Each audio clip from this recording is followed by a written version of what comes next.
Thank you. Hello everybody, my name is Craig Bennett and I'm the founder and owner of TechViewsNote. And today we are going to get into another Android tutorial, and this one is the 24th tutorial in the series. Now, as far as this one, we're going to get into APIs and what are they. This is going to be a lot of visual stuff I show on screen, but for the most part, there's this is actually a very important one to keep in mind if you're going to work in Android development or even mobile or software developments, because more and more places are requiring people to know about this, and even more so on mobile side. This is a very crucial thing since well, basically everything that you're going to be dealing with that's any severity is going to require some API knowledge. So if you haven't seen the previous videos, check out them. The card to that would be towards the top. However, if you want to skip ahead, then feel free to do so. A card should be towards the top. Keep in mind, I try to get these videos out once or twice a week, depending on my schedule, and depending if I can even get out once or twice a week. But anyways, so API. What is an API in a nutshell? In a nutshell, back in the day, it used to be very difficult to actually get information. So if you want to make, say, what we're going to be making as a weather application, you're going to have a lot of stuff back in the day. Well, now it's not the case anymore. Basically, back in the day, you had to have the servers collecting information and all the other stuff.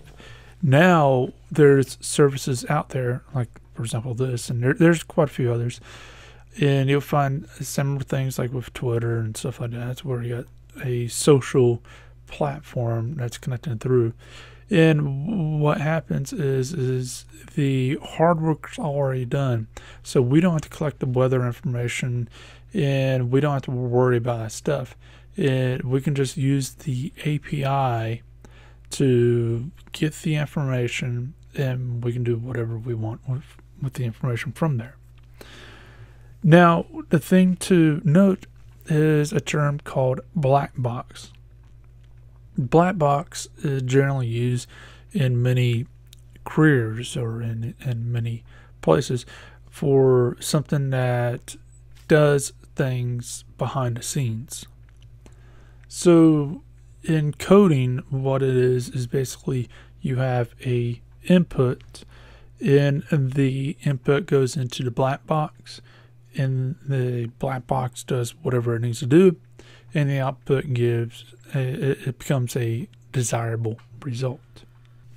So for example, with this, let's talk about the black box. Black box in general, I think at the end of the past application we did something with colors in the simple application, and basically the actual colors themselves, the hexadecimals that we use, they are the black box. Of course we could change them whatever, but we had to have the method calling for the which color to put out, and then the output is the change in the color, so the edit text or edit colors or whatever it was.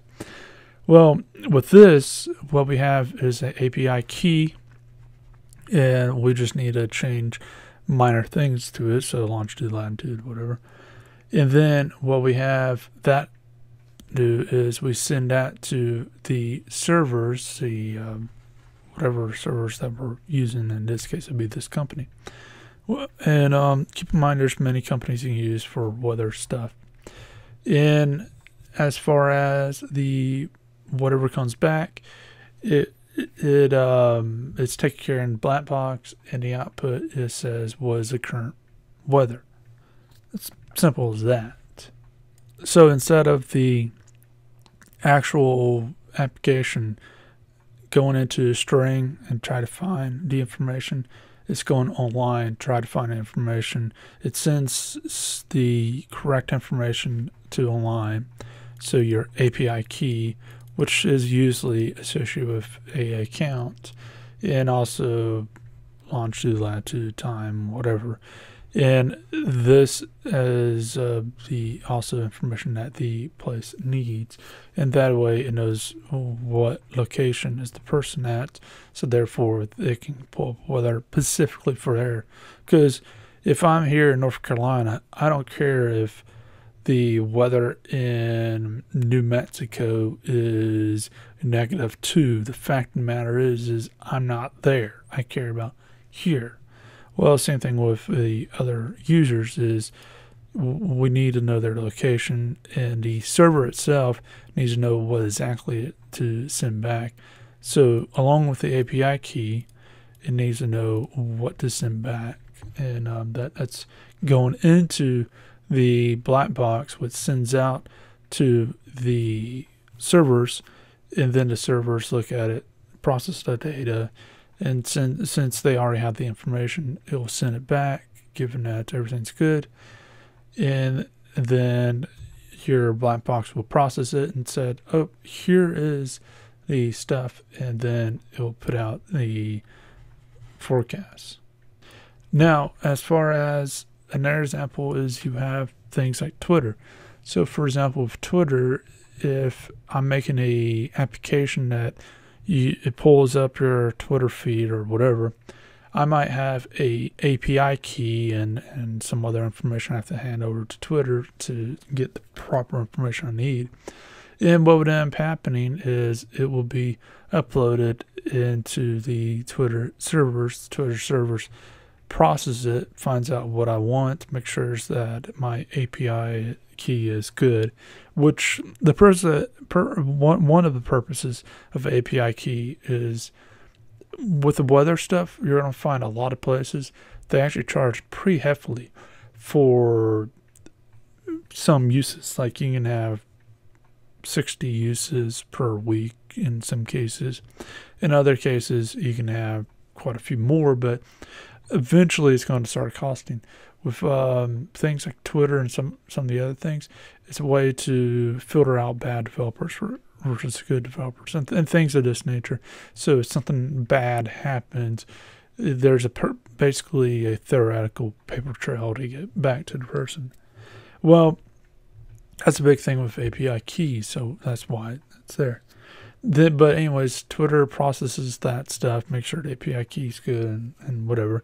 And then what comes back is the information that's needed, so the feed or whatever the person's looking for, and then it's processed and shown. So it's pretty straightforward on that. Now, one thing you may be wondering is the SDK versus API. SDK is the software development kit.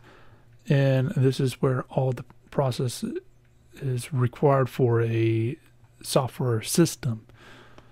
And that's something you're going to have to deal with, especially with Android. The API is Application Program Interface, and it's the interface through which an SDK or system is used by our code. So basically, API is the way you do something, and the SDK does all the work. But anyways, as far as that goes, it's been Craig Bennett, founder and owner of TechViews and Help. And if you got any questions or anything, then feel free to leave them down there in the comment section, and I'll try to answer as quickly as possible. And hope you have a great day. And also, please like, subscribe, and share.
Hello everybody, my name is Craig Bennett and I'm the founder and owner of TechViewsNope, and today we are doing another Android tutorial, and in this one we're going to talk about research and libraries.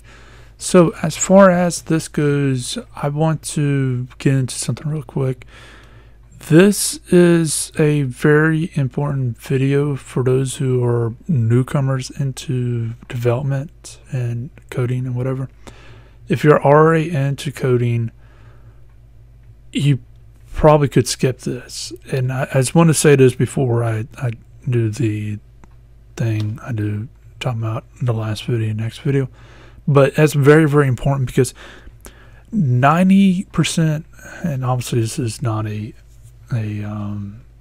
correct statement, but 90% of what you'll be doing on a coder, a programmer, depending on which one you want to be called, is research. In fact, networking the same way is research. Security, so ethical hacking, research.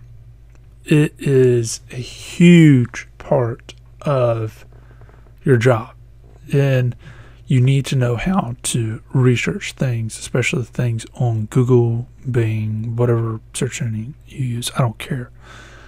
But the fact of the matter is you need to be comfortable with using search engines because you're going to be using them a lot. So with this one in mind, let's do the thing and say, if you haven't seen the previous videos, then check out a card towards the top. And if you want to skip ahead, again, if you are already in coding, you know this stuff that I'm going to talk about. So there's no reason for you to sit through this. But if you hadn't seen this, or if you're new to coding, then I suggest sticking around. Otherwise, go to the card to the top, and that should take you to the next video. If that card isn't there, then that video is probably not out. Keep in mind these videos come out once or twice a week, depending on my schedule. So as far as that goes, let's jump into there. So HTTP libraries. The libraries dealing with Android is fine, and stuff that comes from Google tends to be fine. But a lot of things can be painful, and there's a lot of third-party stuff out there. A lot of, in fact, I can name about at least 40 or 50 things just off the top of my head after playing with Android stuff for several years now. I can tell you that there's a ton of libraries, third-party libraries out there, because there's a huge section, a few sections actually, out of Android that is painful to deal with. So HTTP is one of them. Now, without going into all the stuff, one way to figure it out is, if you're not familiar with the whatever you're dealing with, in this case we're dealing with internet, so it's HTTP. If you're not familiar with this, dealing with Android, one of the best places to look is the developer's website for Android.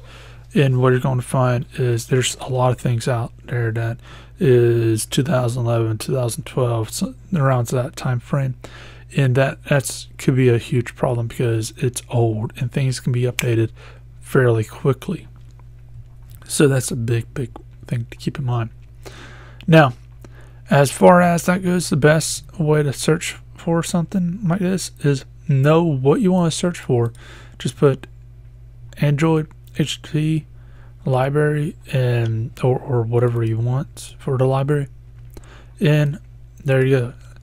Now, instead of taking the first one that comes up, what you need to do is, first off, look at the dates. On some of these, you're going to see dates. Look at that, and I'll tell you when it's last updated. Some search engines have this. Google has it. Now, with this, say for example, like right here, 2013, that's not good for me, and I need something newer. And that's a big thing to keep in mind. Now, if you're not sure about something, the best way to do it is to do a versus. So let's copy this first one right here, put it in here, do a verse, and if you do a verse, you can see that retro fits volley and OK HTTP is competitors. So let's check out them. I got this one, OK HTTP, and the biggest thing to keep in mind is where's the information? Is it on GitHub or some other place? If it's on GitHub, it's easier to see, it's easier to find all the stuff, and it's open source. Now, is it safe for you to use? Okay, it's open source, but can you legally use it? What you need to do is go all the way down to a lot of these. It's going to be on different places, but you're looking for the license. And the license will tell you it's okay to use based on yada yada yada. It's okay to use at any time. It's okay to use only for personal use, but not business, so you can't make money on it. It's okay to use whatever for entertainment, but not for educational. That's just a few examples which you might run across. Obviously, the last one's the less of a chance, but still, it should get the idea. And just check out the licenses and go through it. So you're going to need to know a little contract law, not like a huge amount, just a little bit to see. Okay, is it okay for business use? Is there any legal liability on me if I use it for business use? And if it says no, then use it. And that's how you can actually figure out which library to go with. Now, what is the chances of them going after you if you did use a product that, say, is personal use only, business has to pay excess amount? Well, the chances of them going after you, it depends on the company, how successful your stuff is, and if it gets out that you're actually making money based on something that you should have paid for. And you can have them to pay quite dearly for it. I'm not going to get into all the ins and outs with that, but it can get very nasty very quick. The more money you make, the more of a chance they're going to get hit with it. So that's a huge thing to keep in mind. And even if you don't make any money, like you make $1, you can be legally liable for paying them a whole huge amount based on whatever they choose to sue you for, because you have to pay for their lawyers and all the other stupid crap. So that's a big thing to keep in mind, is look at the licenses, do your research, and it could be a grog, but it will save you a lot of money at the end. It'll save you and your company a lot of money at the end. And yeah. But anyways, as far as that goes, we're going to be looking into this a little bit more. But as far as that goes, if you got any questions or anything else, then let me know in the comment section, and I'll try to answer as quickly as possible. Also, please feel free to leave a like, subscribe, and share. And I'll check you out in the next video. I hope you have a great day. Hello everybody, my name is Craig Bennett, and I'm the founder and owner of TechViewsNope. And today, I am going to get into another Android tutorial video. In this one, we're going to talk about how to add OK HTTP or any library into your Gradle. Now, as far as things goes, this may be different depending on the setup and everything. But for the most part, we're going to look at some basic things that will apply across the board. So if you hadn't seen the previous video, which gets into research, how do we find this in the first place? Well, feel free to check out that. The card to that will be towards the top. But if you know how to do this and you just want to skip ahead, then feel free to do that and click the card at the top. Now, as far as this goes, OK HTTP, pretty sure that you follow me through, hopefully, in getting here. So what we need to do is go to their website. So just click that, go to their website. And what we're looking for is support, and basically what is the minimum requirements. So with here, okay, HTTP supports Android 2.3 and above, and our application we're making is 4.0, so we don't have a problem with that. We can change that if we need to. And for Java, you need to have 1.7 or above. How do you check the Java? Well, depending on your thing, on if you're using OS X like terminal or whatever, go to that. And what you want to do is figure out the command to pull up the Java version. But for command prompt Windows, it's Java space -- version. And what you're looking for is this 1 point, what is that number? And for me, it's 8, so it's higher than 7, so it's good. Basically, this stuff to the right of it, we don't really care one way or another. We're just caring about this 1 point and whatever that number is. If it says 1.6, we need to update Java in order to use this. If it says 1.7, we're good. If we're saying 1 billion, then we're good. Again, it needs to be 1.7 or more. So from here, what we need to do is, now that we declare that our application is good, like we can use this, what we need to do is copy this into the Gradle. So to do this, what we need to do, if I can find it, is go to our application and go to the Gradle. Now what you want to do is go to your build Gradle. So you have 2 of them. One's a module and one's for the app. And what we need to do is go to the module. For the actual app, it looks like this. So in case you're just wondering, feel free to check out all this stuff. It's there for you. But what we're doing is the module. So it will say module next to it. And what we need to do is go down to the dependencies, click enter, copy or paste that in, and click the sync now. So while this syncs up, let me explain a few things that's going on here. So if you need to change your SDK versions, here it is, version code, and we'll get more into this, what you're seeing, in a later video when we're talking about uploading your application to Google Play. But this is pretty important. So if I got an application on Google Play, then the Play Store, then I will need to make that a 2 or anything higher than whatever current is. And this could be whatever. And we'll get more into this. So it's good to know where for now, but for the most part, we're just concerned with this. So dependencies is dependencies on things outside. So right here, we are trying to pull up this in order to compile our code against it.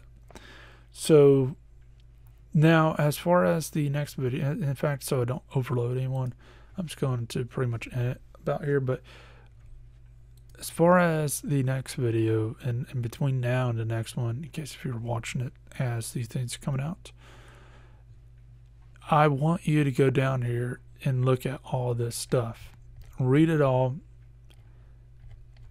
and try to get a good feel for it. It's a bit much for someone who's new to coding, but for the most part, we're going to get into a lot of this, and it's good to know. But anyways, as far as that goes, this has been Craig Bennett, founder and owner of TechViews Nope, and in this video, I showed you how to add the library into your Gradle. And if you have any questions or anything else on this video or anything else, then please feel free to leave that down below, and I'll try to get to it as quickly as possible. Leave a like, subscribe, and share, and I'll see you in the next video. Have a good day.